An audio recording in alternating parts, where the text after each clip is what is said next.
So recently, a group of teachers participated in a Canvas course that I made for them on small group collaborations since I couldn't meet with them face to face. How'd it go?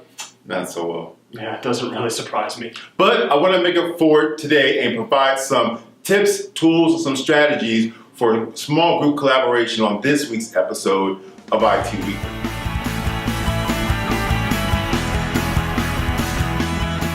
Allowing students to work together in small groups has many advantages. First of all, it allows you as a teacher to group students by skill level that will allow you to address their needs. It also increases the involvement of the students and the interaction between the students. That's right, and there are a lot of good tips that you can use to make your small group collaborations a better experience for your students. For one, you can establish group contracts. These group contracts are a great way to establish norms, roles, skill strengths, etc.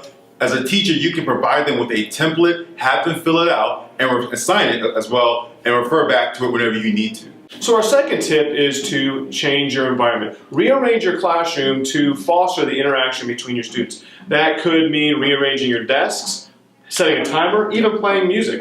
Also, see if you can change your environment completely. That could be going to the media center, the auditorium, or even a multi-purpose room. And you can't do that, see about the possibility of taking your students outside. You would be shocked at how changing the environment can make a world of difference to your students. Tip number 3, show your students how to work together. Don't assume automatically they know how to function as a group. You're going to have to explain things like accountability and the importance of compromise and why every student's voice needs to be heard. And our final tip of the day is giving your students the time to reflect on their experience. Now, first, this reflection can take place during the actual collaboration, or it can occur at the end. And some things that they might want to think about is, how was their experience? What did they like? What did they not like? How did their group dynamic work as well? And one of the nice things is we have a tool in Canvas that really fosters the collaborations that students can have. And one of the great features inside of it, coincidentally, is called Collaborations. In order to create a collaboration inside of your Canvas course, select Collaborations on the left. Then select the Collaboration button in the upper right-hand corner. Now you have the opportunity to select the kind of item you want to collaborate on. And you have 3 items to select from, either a Google document, a Google Sheet, or a Google presentation. So I'm going to go ahead and select a Google presentation. I'm then going to give the item a name. I'm going to call mine Collaborations. And then below that, you're going to be able to give it a description if you wish to do so, as well as add people to your collaborations. So I'm going to select Aubrey, and then I'm going to select Submit. From here, you're going to be taken back to the collaboration page where you're going to be able to see all of your collaborations. Here I only have one, and that's the one I just created. So I'm going to go ahead and select that item, and then that collaboration item will then appear in a new tab. So if you selected a Google document as the type of collaboration you wanted to create, a Google Doc would appear, and then the same for a Google Sheet.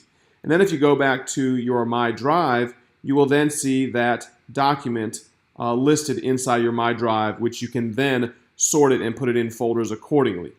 If you want to add more people to your collaboration, you can go back to the Collaborations page inside of your Canvas course, select the pencil icon on the right-hand side, and then you'll be able to select more people from inside that Canvas course to collaborate on this specific item.